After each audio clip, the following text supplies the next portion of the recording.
رات کی قسم جب وہ چھا جائے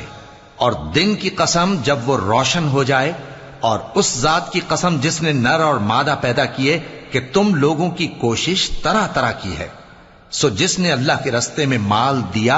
اور پرہیزگاری کی اور بہترین بات یعنی کلمہ توحید کو سچ جانا، تو اس کو ہم آسان طریقے کی توفیق دیں گے، اور جس نے بخل کیا اور بے پرواہ بنا رہا اور بہترین بات کو جھوٹ سمجھا، تو ہم اسے رفتہ رفتہ سختی میں پہنچا دیں گے، اور جب وہ دوزخ کے گڑھے میں گرے گا تو اس کا مال اس کے کچھ بھی کام نہ آئے گا۔ یقیناً راہ دکھا دینا ہمارا ذمہ ہے، اور بے شک آخرت اور دنیا ہماری ہی ملکیت ہیں۔ سو میں نے تم کو بھڑکتی آگ سے خبردار کر دیا ہے، اس میں وہی داخل ہوگا جو بڑا بدبخت ہے، جس نے جھٹلایا اور منہ پھیرا، اور جو بڑا پرہیزگار ہے